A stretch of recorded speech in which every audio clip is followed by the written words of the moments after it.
أبدأ بسم الله والرحمن وبالرحيم دائم الإحسان. Alhamdulillah Rabbil Alameen wa sallallahu ala Sayyidina Muhammad wa ala alihi wa sahbihi ajma'in. We're asked to talk about youth issues, and again, inshallah, I'll share with you some of questions we've asked like this from our teacher, Sheikh Salih, Hafidhullah. And a person once came to our Sheikh and asked a question. He said, Sheikh, how do I raise my daughter? He pulled the man close, pulled his shirt a little bit. He said, raise yourself. Raise yourself. We're in no position now to talk about youth problems. Youth problems started from adult problems. Adult problems.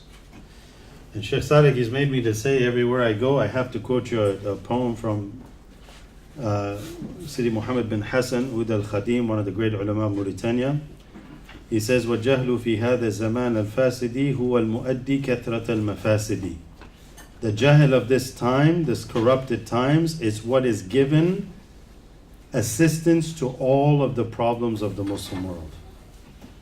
As far as I can see in my time spent with the Sheikh and places we've gone, every issue comes down to knowledge and ignorance. That what we have done as Muslims is we become very content with the worldly life. We become very engrossed in our jobs and our lives and our schedules, where we don't have time for our religion. In other words, Sheikh Sadiq always says in America we have Arkan al-Arba'a, 4 pillars of American and Western life. Your family, right? For the husband, wife, kids, job, right? School, I forget the 4th. And then if you have time, Deen. Just like maybe this weekend program, right? If it means that you're not working, if it means that you're not busy with your family, if it meets all these things, I'll make time and go to this Live the Deen program and see how it is. We don't give priority to our religion. Our religion is the only thing that really matters. On the day of judgment, your whole life in this world will seem like a blink of an eye or an hour or so that you were on earth. This world to Allah subhanahu wa ta'ala doesn't have more weight than the wing of a fly. But yet we give it all the weight of importance in this world. And as a result, by leaving off attention from the youth, people say, well, the youth are now leaving the Deen. What Deen? What Deen did they live? What knowledge were they given in which they were to go and learn Islam? I taught many kids for a while, and I got to a point where I told people, I'm not teaching your kid Quran. And they looked at me, they said, what do you mean? I said, you want them to learn tajweed, you want them to recite the Quran, they're going to do khatam, and then they go, that's it, they drop out. They don't learn what they're really obligated to know. Aqidah, Iman, Seerah of the Prophet ﷺ, things to connect them to their religion. And as a result, they go to college, or as they grow up, they're very enticed by everything around them. The religion has no light in their heart. They get attached to those. They take a class in philosophy. They come across topics they've never heard before, and then they come to their parents and say, why in Islam do we do this? Why in Islam are women like this? Why in Islam? All these questions. Parents don't know what to say because they said, Beta, Bachim, we didn't have these things in Afghanistan and India. What are you talking about? Because parents didn't understand the gravity of where they're bringing their children to. This had a responsibility. The fatwa of the classical scholars is actually not allowed to put your children in public schools in the West. Why? Because the hadith of the Prophet ﷺ said that they're born on fitrah and that they then are made into, you all know the hadith, taught like the Jewish way, the Christian way, etc. They lose their fitrah. One of the ulama of Mauritania said they didn't just lose the fitrah where they're taught this, they're integrated in all of that. So then they learn a certain system of thinking. You don't see it, you don't believe it. Oh, that doesn't make sense. How much of our sharia is where you're not asked if that makes sense or not? Sayyidina Ali said if this religion was only about what makes sense, we wouldn't wipe our khufs on the top. We'd wipe it on the bottom because that's where the dirt is. But we do it on top. Why? Because that's what the Prophet ﷺ did. What is good is what Allah said is good. And we have proofs for that, rationally and, religious-wise, the nusus, aqlan wa naqlan. So when we've abandoned that, we have now found ourselves no matter where you go, in a massive problem.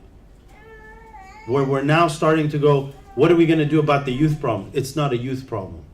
It's an adult problem that started with the adults. And those who are about to have children or thinking about marrying, you really cannot continue to be living the way you are without knowledge. Our teacher always says, part of a man responsibility of fard ayn. If you're a man and you want to get married, you have to know the ahkam of menstruation, because you're responsible to teaching your wife. You have to know that. Go to ask anybody, so what is the minimum of when a woman can get her menstruation? What is the maximum? What are you talking about? This is where we're at. When we learn our aqeedah, when we learn our fiqh, when we learn what Allah has obligated every single Muslim who has no excuse but to learn this. And then we teach that to our children, and we live wholesome lives where it's not cable television teaching our children everything. I was once in a program which I was speaking about the Prophet ﷺ, and none of the youth would listen to a word. They're all talking. Till I said, well, Shah Rukh Khan this and that, and everybody got quiet where you can hear a pin. I said, well, that's the sad thing, isn't it? Until you heard Indian actors' names, you guys were all so busy we're talking here about the greatness of the Prophet ﷺ. Not one of the youth had any interest at all. I said, well, the Prophet ﷺ was more beautiful and better looking than all these loser people in reality. They're not winners. All these Indian guys, they're going to have actors in Bollywood, they're all going to have Yawm al-Qiyamah. Is that who you want to be with? Al-mar'u ma'a man ahab, you're going to be with who you love? I don't want to be with those people. Oh, they're Muslim though, mashallah, it's a Khan. I don't care what kind of Khan it is. This is who we're teaching our children, that these are the heroes. If you ask any of them, how old are they, how many cars they have, how many children they have, I bet you they know everything. If you were to ask a Muslim, when was the Prophet ﷺ born? How many children did he have? How long was he in Mecca? How long was he in Medina? Can you describe him? Can you say anything? They think it's so holy, you're not supposed to talk about it. I know in my culture it's a little bit like that. He's the prophet of God. That's it. So the first thing we have to correct is we have to seek knowledge of what Allah's made obligatory.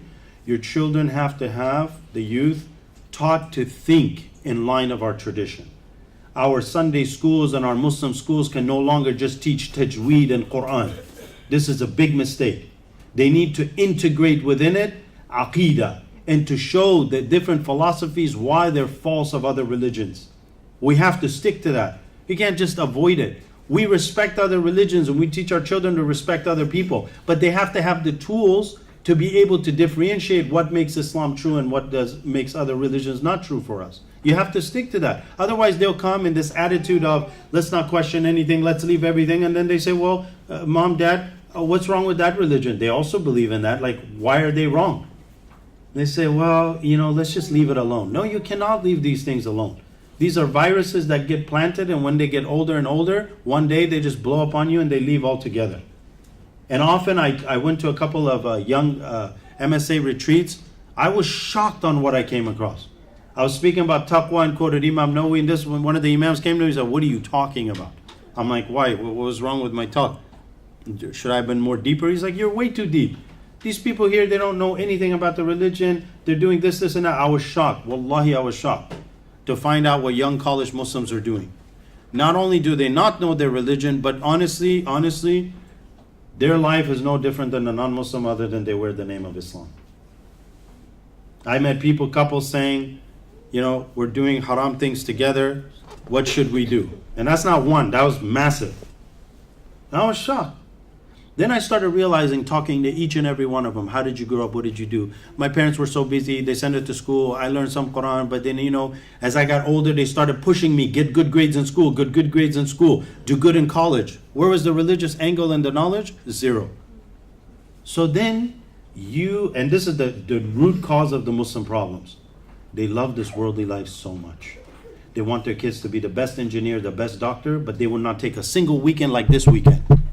How many people did Brother Dawood say signed up? 60 something? Where are they? Oh, something else might have come up. Nothing comes up better than this, where you come to learn about your religion. Those of you who are here by divine success from Allah subhanahu wa ta'ala. And you're held accountable to go after this and not just, mashallah, it was a great program, I learned a lot, but to actually do something. And to be leaders in your communities and to do and to spread that light and to teach people whatever you know to wake us up from this deep sleep.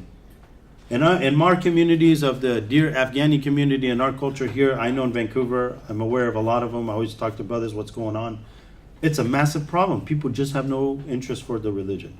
Or the religion is taught under the culture. Honest to God, we don't really care for the culture of it. You should take no pride that you're Afghani or Pakistani or Indian or Arab or non-Arab, etc. Our pride is in our religion. One time, they went to Salman al-Farsi radiyallahu anh, the great companion of the Persian land, and they said, one of the Arabs asked him, whose son are you? Whose son are you? Like, what tribe of the Arabs are you from? He said, Ana ibnul Islam. I am the son of Islam. They went to Sayyidina Umar ibn al-Khattab radiyallahu anh, and they told him, Ya Umar, they related to him what Salman said, and he started crying. He said, Wa ana ibnul Islam. I am the son of Islam. Islam is my culture, my faith, my everything. Yet, it's like we differentiate between cultures. Within the cultures, Afghanis are differentiating who speaks Pashto, who doesn't. Within that, there's all these classifications. This is all just ignorance, jahiliyyah. We're not united on what really matters, which is our faith. And to realize the crisis, we have a real crisis. And if nobody's going to tell you, if the imams are not going to tell you, they're failing. We have a serious crisis. And that crisis is people are no longer interested at all in their religion. You can't pay them to come to programs. Where is that coming from? That comes from all the distractions that their parents have facilitated them to. Instagram, Facebook, this. They're all so busy in all this stuff. Years are going by and the youth don't have time to even reflect.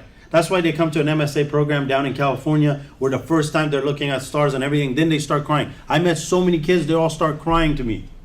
They said, we learned Arabic when we were young, but we left it.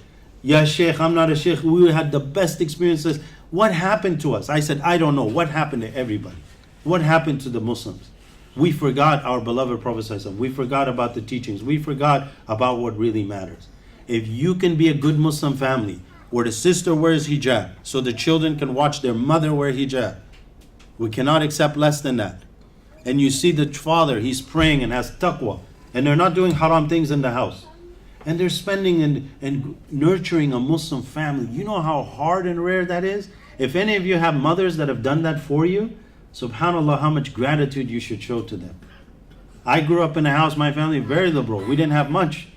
It's by Allah's qadr, alhamdulillah, that Allah Ta'ala guided me and showed me the way, but I'm a survivor. I went to public schools like a lot of other people. I'm sure Mufti Shuja'ath didn't. I saw it all. I lived it all. To survive where we are, I have a convert friend. We grew up since 7th grade, African-American brother. I always smile at him and I say, we're survivors. But not everybody survives. They go through that system, they get buried, and I know now youth are doing drug dealing, youth are involved in gangs, youth are involved in all of this, and the parents, honestly, they don't know where to go and what to do. And you think if it was in the masjid, it's not in the masjid. They cannot just come to the masjid. The toughest thing about bringing the youth is bringing them to the mosque. The mosque is not where they want to go.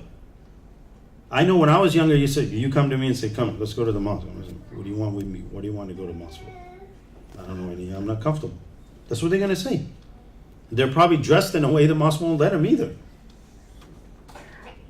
So we have to start with ourselves, with our families. First, take care of ourselves. قُوا أَنفُسَكُمْ وَأَهْلِيكُمْ نَارًا. Allah commanded, first save yourself from the fire. How? Learn Aqidat Tahawi. If you believe Allah is in front of you and He has a hand and He's up in heaven, this is kufr. First fix that. So you're not worshipping an idol you've invented in your head. Then follow the fiqh of one of the madhahib. So your tahara, your salat is in one line of mujtahidun mutlaqun, in line with our tradition. Work on yourself. And then once you save yourself, your husband, you're responsible for your wife. You're going to be asked about your wife. You're going to be asked about her practice, her faith. Then you work on others. Now we want everybody to save everybody but their own self. Right? Brother, I want to help the community. Brother, I want to do this. What are you doing for yourself? And where's your family? First fix yourself. First work in your family. Then work on others. Inshallah, and that's really the solution as far as I've spent time and I've seen. Mufti Shuja'ath, inshallah, is going to add his own thing. This is how we're going to fix people. First start with ourselves and start with others until you develop that love for Allah and His Messenger. And people see that. I try to spend a lot of time with the kids that I teach and the young people about love of Islam, love in the religion, pride in the religion. And one sister once texted me, her son went on stage in front of the whole school and demonstrated like prayer or something and showed how he was proud of Islam. And she said, Alhamdulillah, this is from the blessing of attending those kind of focus type classes that teach people, not only are you Muslim, but you should be proud you're Muslim. You should walk around saying, Allah chose me above many of His creation. Not like, SubhanAllah, I want to hide my Islam. SubhanAllah, I could care less what anybody thinks. And if they laugh at me, I'll be happy because I'll get more rewards. That's it. Shouldn't think about anything else. Hold on. It was brief. You have more time. No. How much time have you got? A lot of time. So you complete yours. No. You can also take questions. You can also take questions I now. want my tea. Okay.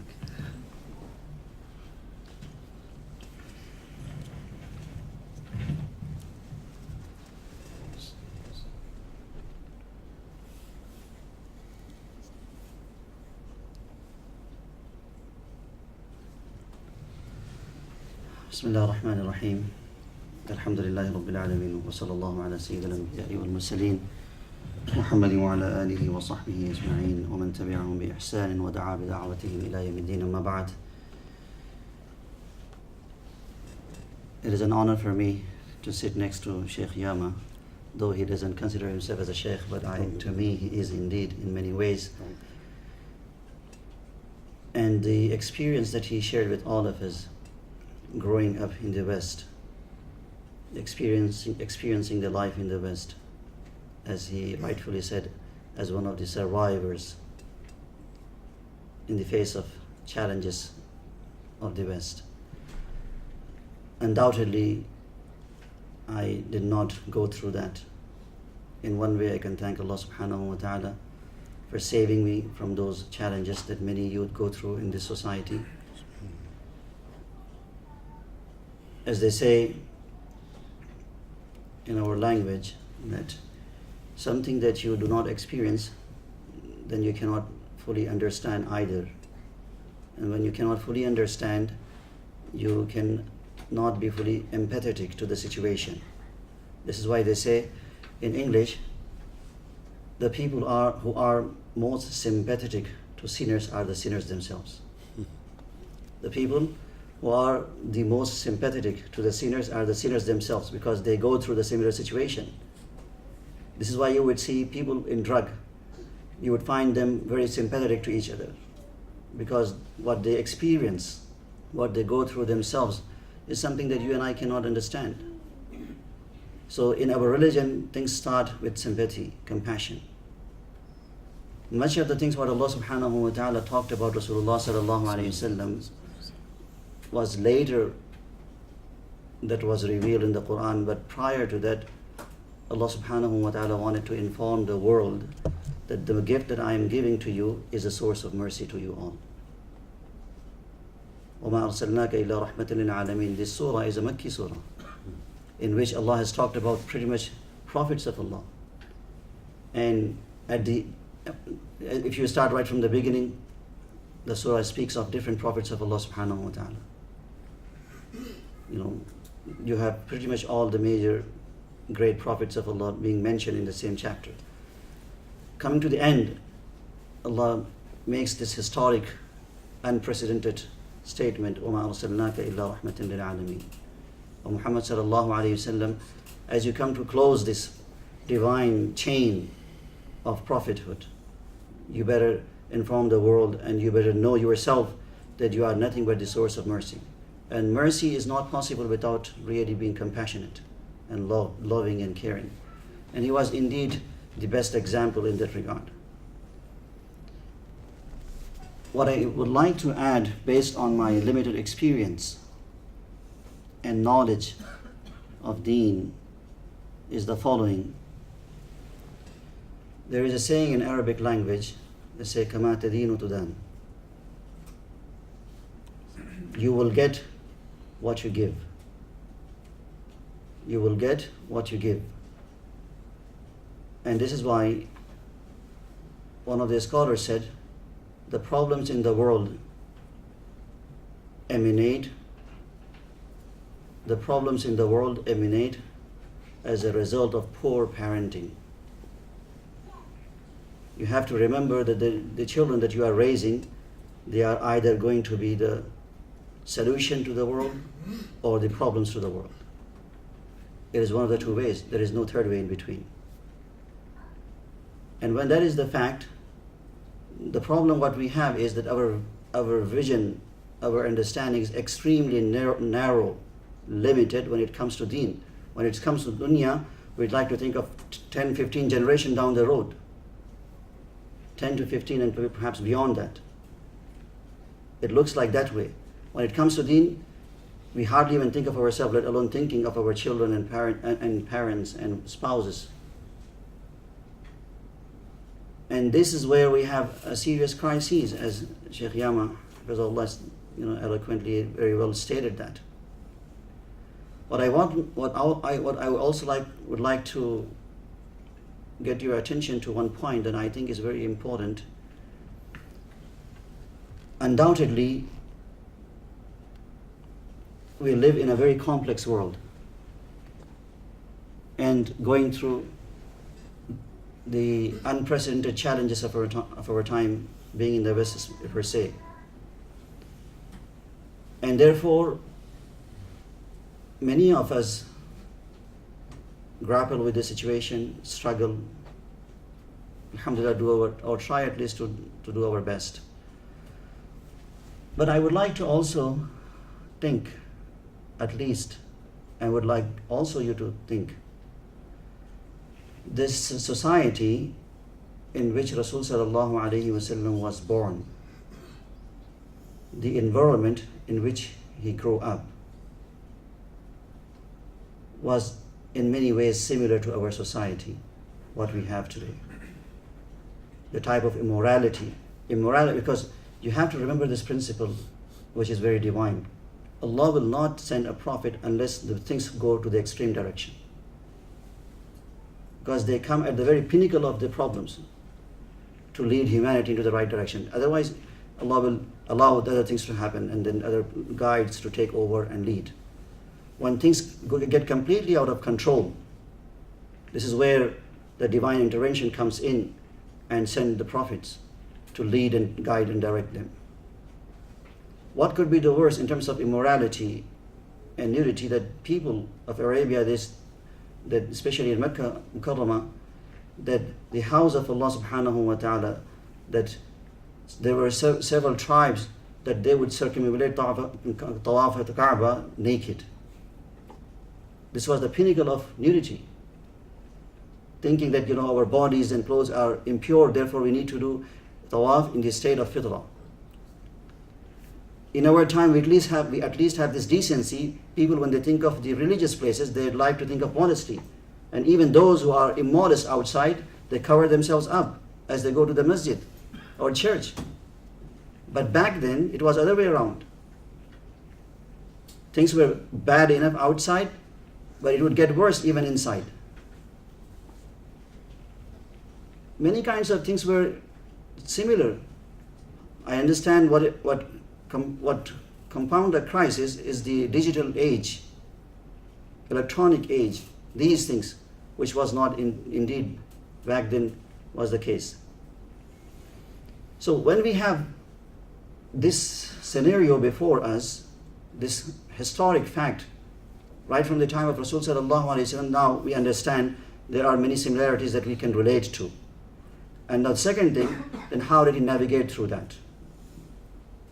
He was all alone in the beginning.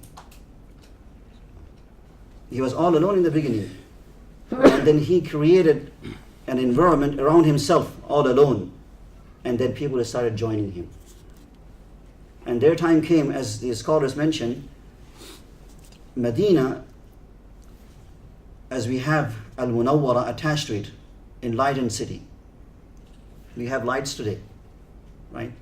Do you think these lights were present at that time in the city of Rasul sallallahu alaihi wasallam? Then how did it become enlightened then?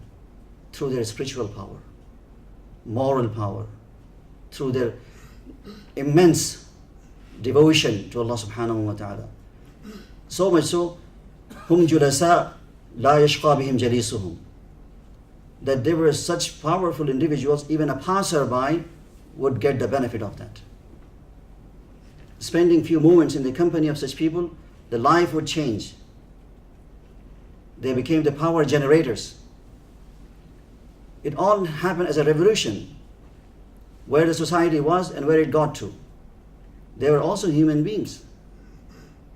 They were not superhumans, but they channeled their problems through the through right sources into the right direction.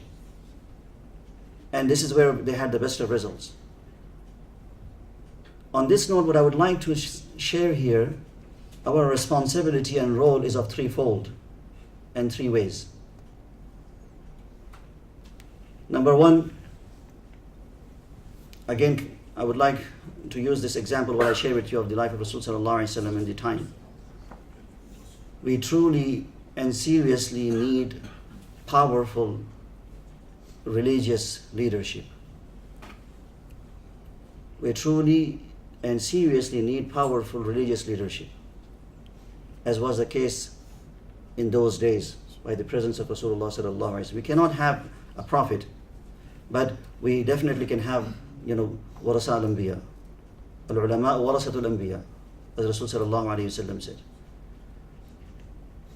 And there are many issues which I don't want to share here that need to be addressed in that regard.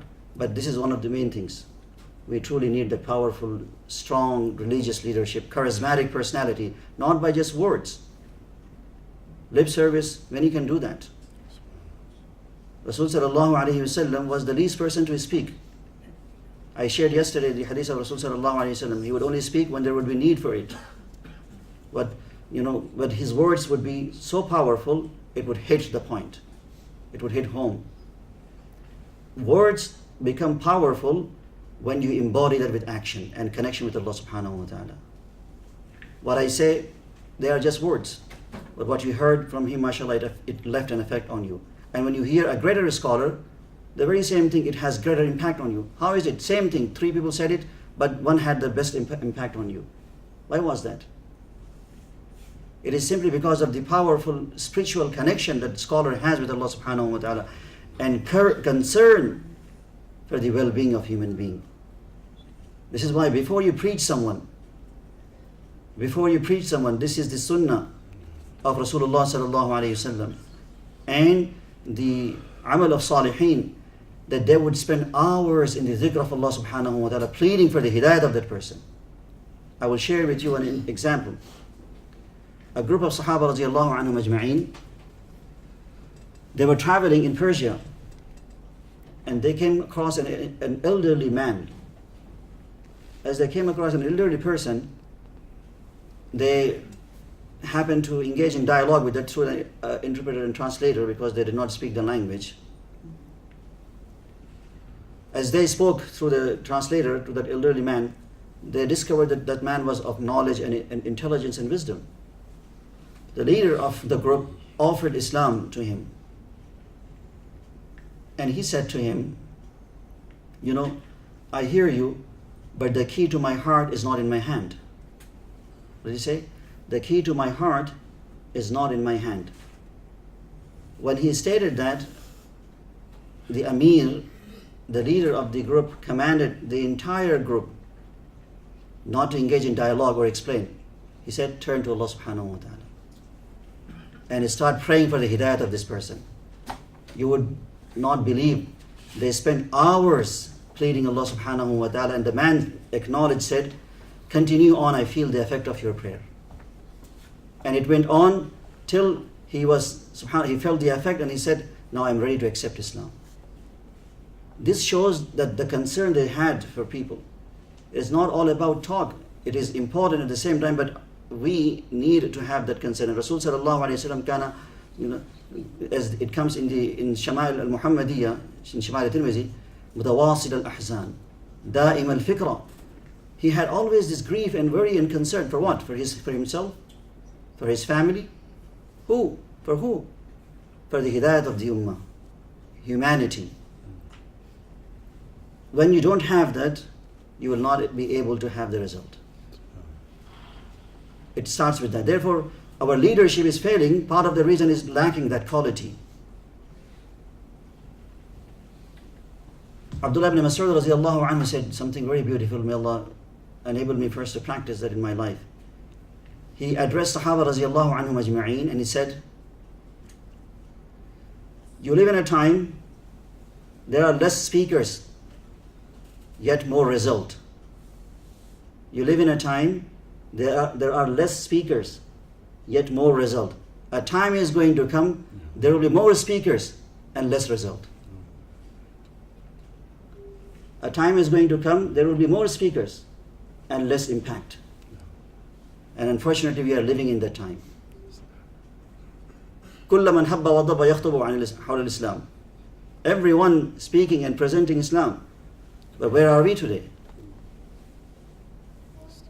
So it starts with powerful. I take myself accountable for this. Strong, powerful, religious, spiritual leadership. As Rasul sallallahu alayhi wasallam was in his time. And second comes to the parents. And on that note, what Shaykh Yama Hafizahullah said, I totally agree with that. And children are simply the sponges in whichever environment you place them in. Because the world out there is enough problematic, but when you have the ability and the time to spend with them, to nurture good values, and to bring them up as the best person, when you are too busy working outside, there is of course need for it, but we have to balance that. Sheikh Sulaiman Mullah, one of the African scholars of Indian origin, he shared one very touching story, and he said it truly happened in his city. He said one of the businessmen in Africa, South Africa, who was too busy working, one time his son, who was at the age of perhaps 9 or 10, came up to him and asked him, Dad, how much do you make money per hour? He got angry. He said, it's not your business. He just slapped him. So the child cried and then went to bed at night. But he realized that it was wrong. So he went up to him later on. As he went up to him, he said, sorry, my son, but I was not very happy with your question because you are too young to ask these things. Why did you ask that? Then he said, please give me the answer first. So he said 30, 40, something like that. I don't know the currency they use in Africa. So then he asked him, can you give me 20? He said, okay. He gave him the $20, let's say. Then he took out another $20 bill and he gave $40 to his father, saying, can I have 1 hour out of your busy schedule to spend with you? Can I have 1 hour out of your busy schedule? I want to buy you a time. If a child can think of this at that age, what would be the outcome of it later on in his life? Ali radiallahu ta'ala anhu said something very profound. When a child is born in this world, and I really truly want you to pay attention to what he said. He was really a great sahabi of profound wisdom. Sallallahu ala Sayyidina Muhammad. When a child is born, he addresses the parents saying, play with them. Play with them up until the age of 7. Play with them up until the age of 7 because they are exploring the world. And they need a buddy in that sense. So be literally a person to engage in that sense. From 7 to 14, he says, be strict in discipline and tarbiyat. During this period of time, he says, they have the high-end potentials and capacity to learn. So the more you can give, the better they would observe and faster. And from 14 to 21st, another 6 to 7 years, he says, now you become a friend with them, sharing problems with them and listening. You know, I say this with great sadness. And I say this for us to recognize and realize we should treat our children as they grow older, rather than having this authoritative parenting, to be friend with them. Have you ever thought of it this way, that why is it that you love your children the most? There is no question asked. There is no one who could love your child more than you do. Then why is it that when they do something wrong, they are afraid to come up to you to speak to you about it? They go to someone else seeking for help, and that very person may be a source of misguidance for him or her. This is how you lose your child. Had you broken this barrier and allowing them to come up to you when they run into a trouble, not being too judgmental, too harsh, then they would have seen in you a friend as well, other than a father and mother.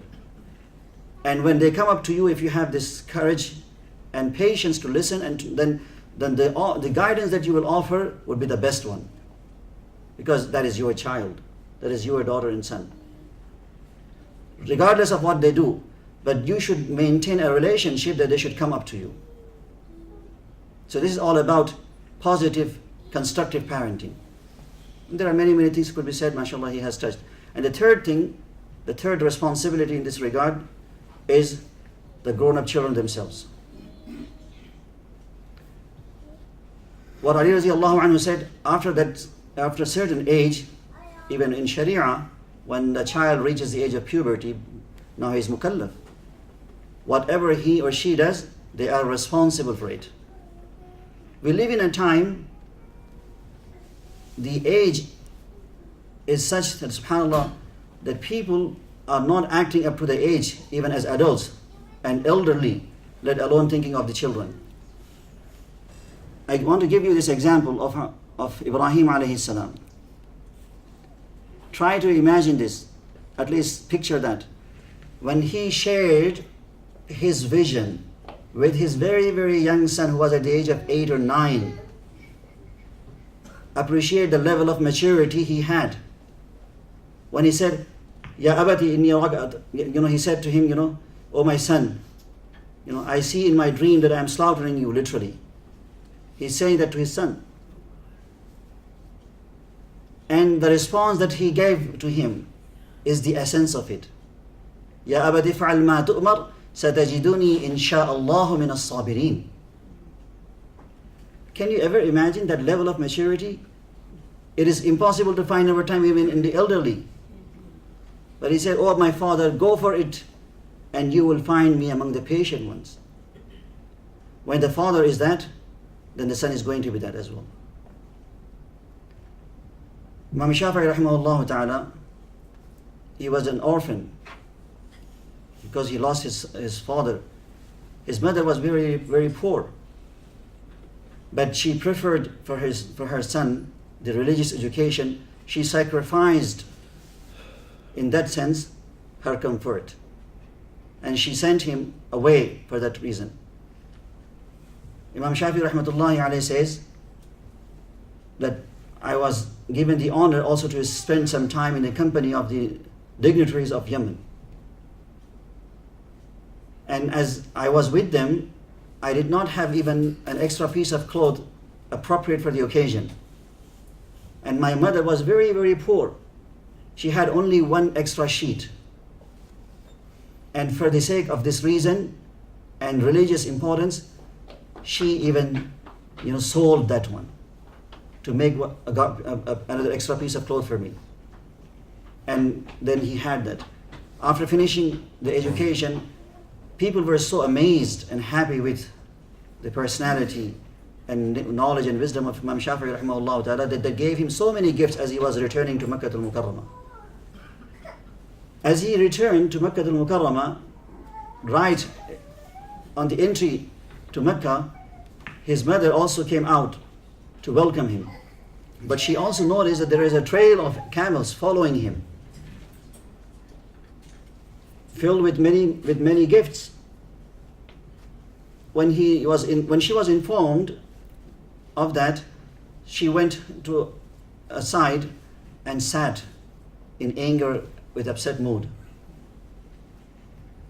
Imam Shafi'i rahimahullah ta'ala, as he came up to her and he noticed that she wasn't too happy, and then he greeted her. As he greeted her, asked her the reason of her displeasure. She said, "My son, I sacrificed everything for you, my comfort, my wealth, the best year of my life, so that you could study the religion. I did not send you to gather wealth." See what she said? I did not send you to gather dunya. Then how did you come up with all of these things? You should have done what I have sent you for. Imam Shafi'i rahimahullah ta'ala said to her, "Mother, I did not even ask for any of these. It was people, they themselves gave to me. Then what should I do?" She told him, "Distribute all of this among the needy of Makkah al-Mukarramah." Look at the vision and the sacrifice that she made. When a mother is like this, obviously the son is going to be like Imam Shafi'i rahimahullah ta'ala. Where are we today from such concern when it comes to right parenting, recognizing our responsibility? So the third part is regarding the children, the youth themselves. As they think that they are too smart to do other things, they also need to recognize the role and responsibility when it comes to their life in the year after. And for that, when parents lay the right foundation in their life, they would grow up with those values. And that is going to help them, inshallah al-Aziz, traverse this journey. I hope and pray that Allah subhanahu wa ta'ala really guide one and all to recognize the responsibilities respectively and to play their role. Ameen ya Rabbal Alameen. Perhaps we can, Ustaz, if we can open the floor to questions, if that's okay, unless did you have... No. Mr. Shirazi. Questions are good.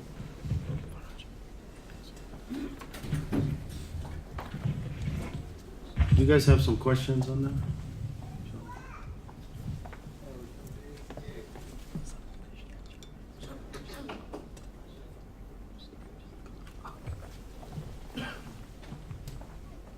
Forgive me, it's less of a question than just a recognition of something you speak of. The public school system, I grew up here, so I went through this, I recognize what you're saying. But until the way you articulated it, I didn't make a connection between a Muslim and the public school system in this part of the world and what happened in this country with the indigenous First Nations people, which they had the residential schools, where they were kidnapped from their families, forced into a school, cut off from their language, and forced to become the colonizers' way, religion and everything else. And it's only now they're trying to reclaim something of their lost, and it's been acknowledged by the government as a cultural, if not a physical, cultural genocide. And when I think of me growing up, how many other Muslims in my peer group, my age, would be here or something like this, and they're lost or whatever it is. So it is some quality of this residential school system is for Muslims like me who grew up here, and somehow my parents put something in me that I'm here today in front of you. So it's not a question, it's just something to share, or I don't know what it is. Jazakallah khair. I think one thing maybe I should add to it is that majority of families are going to have a very difficult time homeschooling. We did that when one of my daughters for a few years. Took a lot out of both my wife and myself. It's challenging.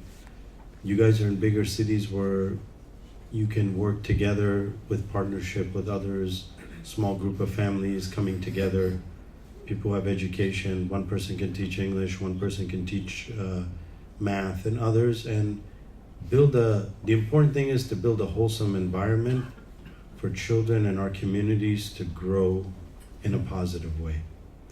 And if being in schools are constantly damaging us and is making our future generation lost, then we have to look at the sabab and the asbab and the means of what's causing those things and realize we either change that or we have to supplement a whole lot of more things. When my teacher, a beloved teacher of mine, Sheikh Abdul Rahman, Hafidullah, Ibn Yusuf Mangera, when he was in our community, he was very strict upon the children that he taught. He said they have to be there 4 days a week minimum, and they have to commit to 2-3 hours every day, where he can make real change. That was perhaps 15 years ago. I have a very difficult time to get parents to commit to more than 1 day a week. They're doing tennis, they do piano, they do swimming, they do soccer, they do anything and everything. And the religion, like I told you earlier, a lot of times happens to be at the bottom. So how are we going to make that change? And they don't realize the gravity of it because they don't have the knowledge of the religion to understand what they're doing. For them, as long as a child says, I'm Muslim, and that's pretty much it a lot of times, and they're successful in the dunya, they don't care if the daughter wears hijab or doesn't wear hijab, or they're involved in a job that's permissible or not. Those things don't really mean much. A lot of parents are fooling themselves and really doing a disservice to their children because they're going to be asked Yawm al-Qiyamah about their children's aqidah, about what they learned, about what they adhere to, about the fiqh application, etc. So as parents, we have like this tremendous responsibility of what are we going to do about that? And at the same time acknowledging that while they're in public school, we have to supplement, or we have to also alter or add something that doesn't keep this current trend of what's happening. Because this current trend is really damaging the youth who have no access to Islam, who have no access to being able to ask questions openly and freely. A lot of times youth have questions, where can they go to ask? People have questions like, where should I study? What should I do? What's most important in my religion? Where can they often go?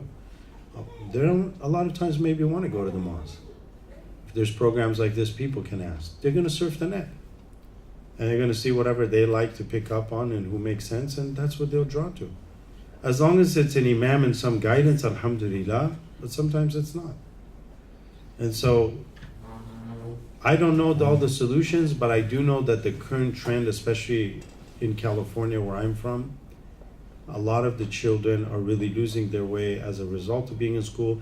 Many people cannot pull them out because they don't have the ability to teach them, etc. They cannot afford those schools as well. They ask, what can we do? And a lot of times it's this communal responsibility of offering a, and we tried this in our community, and we're still hopefully maybe one day maybe achieve it. It's a huge dedication. You know, it's a huge dedication to try to offer an alternative so that our children are growing up in a healthy environment. Sisters, I have a lot of times I teach youth, they want to wear hijab, but they can't in public schools. You think yes they can, you're not from California, it's really difficult, especially in the current times. Just last week, my dearest brother had an incident where a teacher was talking about what Sharia is to this person. Bunch of lies, a lot of lies, traumatized a 7th grade kid who never wants to go to that guy's class. We've got people and lawyers and others involved for bigotry and other things that the school was committing. But what occurred, if that was my child, is absolutely traumatizing, probably for the rest of that kid's life. Because some teacher's telling him, and I'll tell you, that anyone who does not wear hijab, a Muslim, has right to sexual activity with her. Look at these kind of things. That anyone who says anything about God and His Messenger should be killed. That the Muslims don't recognize this, and Allah, and on, to 7th graders. 7th graders in a school. And this is what I'm talking about. Like, how will this poor child now move on? When I was in 7th grade, no, Islam didn't even come into picture because this is pre-9/11, alhamdulillah, nothing bad was going on. So, as Muslims, if we want to train and produce wonderful, righteous people in the future, we have to realize this is our most important goal. This is our number one important goal. I would argue that also the education of sisters is topmost priority. Why? Men are working, they're busy doing their thing as they should because it's their Islamic responsibility. women are going to stay home oftentimes with having children and others. Who should really have more religion? The wife, because she's teaching the next generation. She's she's a mother. The whole ummah comes from the same word. She is producing nations. How is she going to do that if she doesn't know fardain? And how is she going to do that when the only thing her husband cares about is my dinner ready? And what'd you make for dinner? Did you clean the house? My teacher, he always says, first thing a man does when he walks home is walks in the house. He says, is my dinner ready? Did you clean the house? Never once does he say, where are the children? Did you pray? From asbab of establishing prayer, one of the ulama of Mauritania, he writes, from the asbab of what it's consistent of when you say aqim as-salat, establish the prayer, is that the father commands the children to pray. That if he doesn't do that, he's not establishing prayer. So we have to change that attitude. You're right. Your comment's very beautiful because we have to balance it out.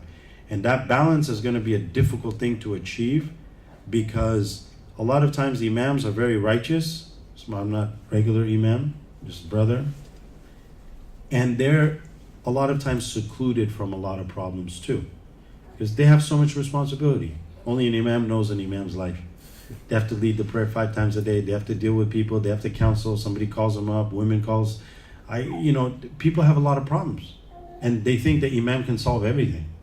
Because he's not only a spiritual guide, he's going to give you the law, he's going to be a counselor, he's going to be a lead. How often do imams now get the opportunity to sit with young people and say, so what's happening? What's going on in your life? What are you up to? A lot of youth want imams to dumb their whole life down and be just like them. So they're involved in this, so you know where I'm coming from. Okay, but if the job is the imam is to be righteous and guide you, you want him to do what you're doing, then what's the point of an imam? So who can help them? And who's going to? It's back to the parents. It's back to the parents. And our teacher, Sheikh Sadiq, he said something very beautiful about the Quran. He said, read from the beginning of the Quran to the end of the Quran. Show me one person who went astray who had a good mother throughout the whole Quran. There were prophets who had children, they went astray. Her father was a prophet. But there's not a single example given in the Quran where the woman was righteous and her child went astray. Where's the focus on teaching our sisters the Deen?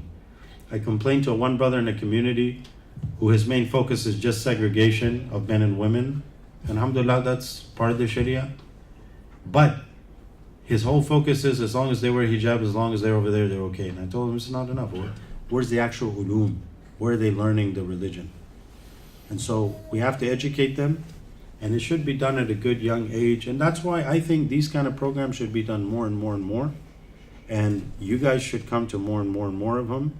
And you should invite others as well until we bring masses, until people gets on the same page of its importance of learning. And inshallah, we'll bring about a positive change. Wallahu alam. And unless something changes, we can't keep doing what we're doing. It's just not going to work. Sheikh, I'm going to be selfish and ask one quick question. One of the problems my wife and I have a lot, I know it's partly because we're converts, but I think even other people have the same problem with children, is like we want to have birr al-walidain with our parents and give them lots of time with their grandchildren and stuff, and they have a beautiful connection with their children, but when they're there they watch TV and it's having an impact on them big time. It's like madrasa to jail or something, like it's really big impact on them. And how do we balance that, birr al-walidain and also like saying, look, this is our religion. This is something that you know better. Mufti Shuja'ath doesn't want to answer this, but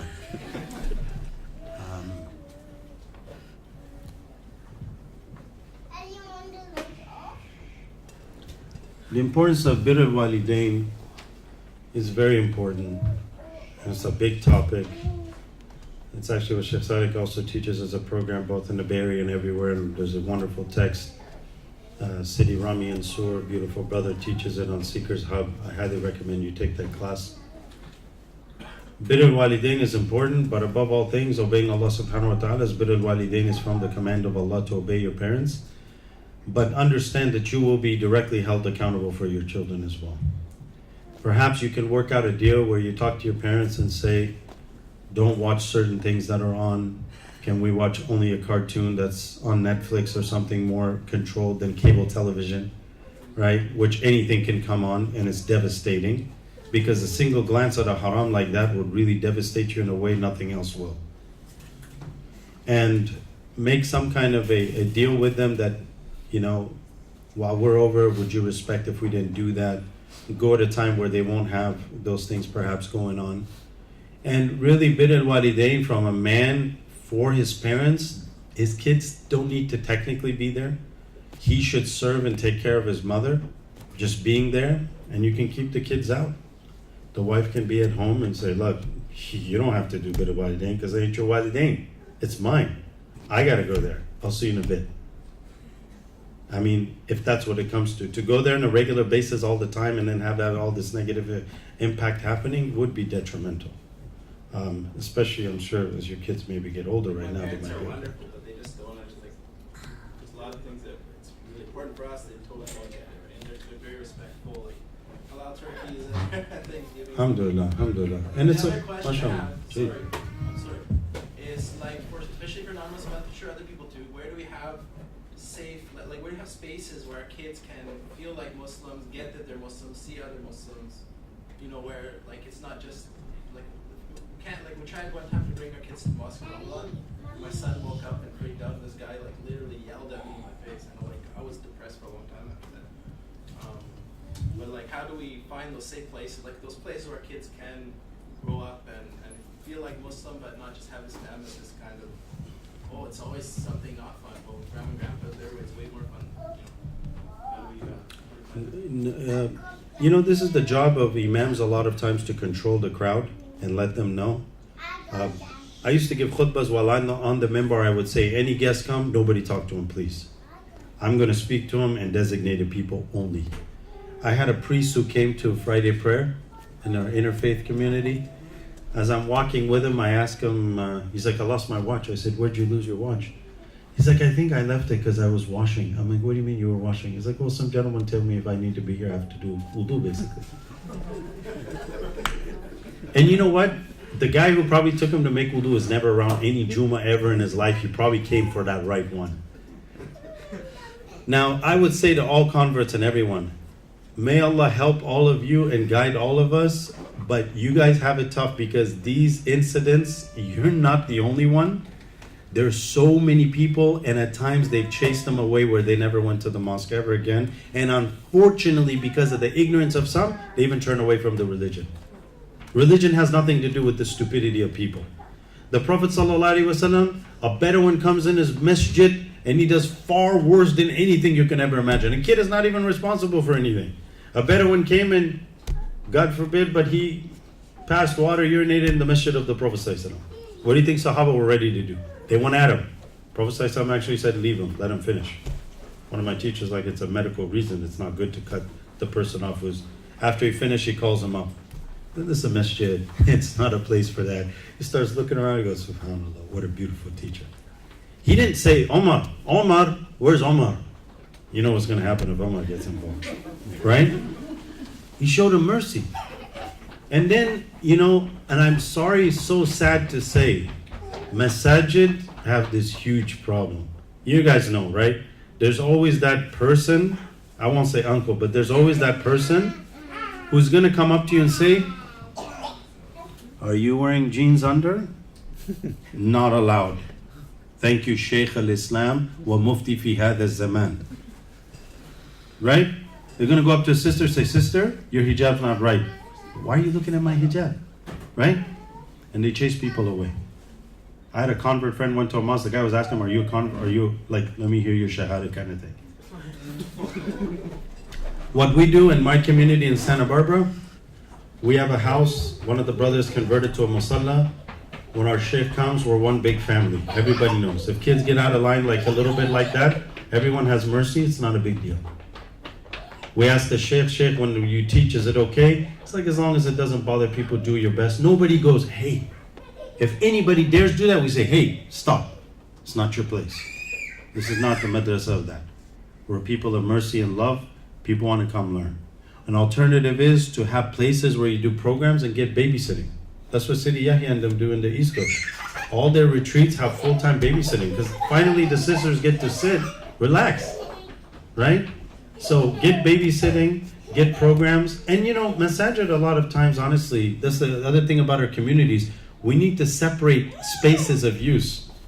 A masjid should be for ibadah. And it's a place where somebody who's in janaba cannot actually be on the masjid floor. So if you have durus and family programs, there should be an area designated for that. A safe space. Wherever you can go, you can feel comfortable. And families.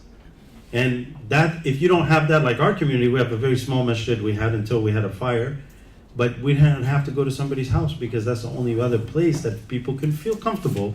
A lot of Muslims live in really tiny apartments and you can't have 25 people in a small one-bedroom apartment or two that you can't even house people in. So find somebody who has a big house.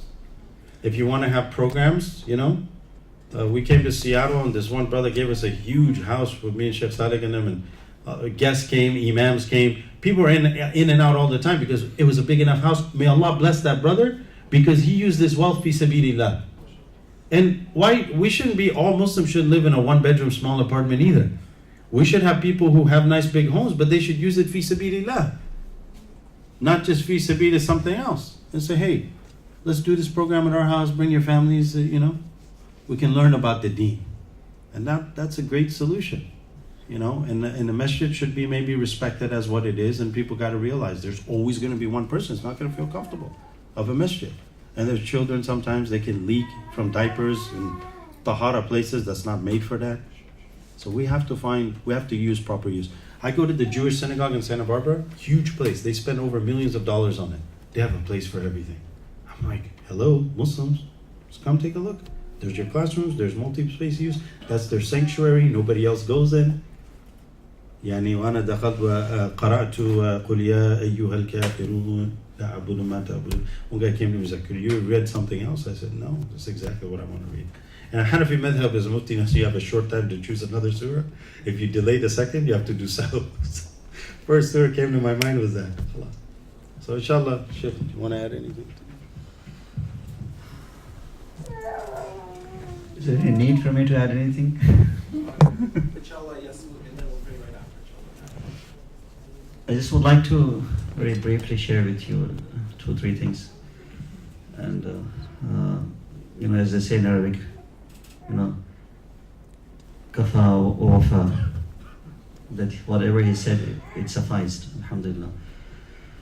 It comes to my mind, one hadith of Rasul sallallahu alaihi wasallam. You see, in Islam, everything is about balance, i'tidal, moderation. And we have always issues of extremism, extreme approaches. And this is what really creating trouble for all of us. And I really agree with having community centers, masajid, having separate spaces for various activities to accommodate the need of our community and family. You know, and that is the best solution because Rasul sallallahu alaihi wasallam himself in one of the hadiths reported in Ibn Majah said, "Jannibu sabyanakum masajidakum." This is a clear statement of Rasul sallallahu alaihi wasallam. Keep your children out of the masjid.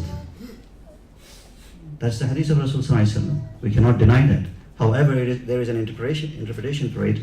The scholars of hadith, they have commented on it saying, usually under the age of 5 and 6, keep the child away from the masjid.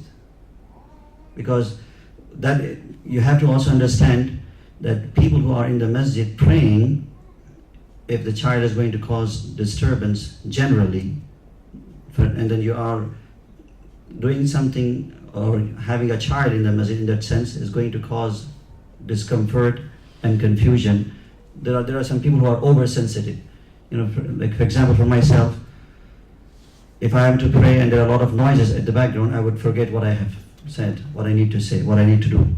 So there are people like that. So in order to be accommodating to these situations, we have to have an approach which is suitable for all. And therefore, above the age of 6, Muhaddithun, they have stated, yes, because Rasulullah said, instruct your child to pray at the age of 7. That's the age he should be now in the masjid. And now elders have to be patient and tolerant. Not for even if a child is running around, they get very, very angry. No, that is incorrect. Because as he gave the very example, not a child and very, very elderly person, Bedouin, he did what he did. But the approach Rasul sallallahu alayhi wasallam he had was very, very unique, which is next to impossible to find in our time. Next to impossible. We all are guilty of that. You know, people oftentimes complain people don't come to the masjid because we do not make the environment very friendly at the masjid. And as a result, people run away from the masjid and they blame the Imam. They are the one troublemakers. They say Imam is not doing enough. So this is very sad. So having spaces where really we can accommodate the need of our community is the best solution. At the same time, keep having sacred spaces really sacred in that sense. And we have a situation now because, you know, our masajid here have carpet. For instance, if a child urinates, it's issue here, right? To clean the entire carpet in that sense. So there are many realities involved we have to take into consideration. And I hope that inshallah this will further elaborate and help us to understand this issue from a fiqh point of view. Jazakallah khair.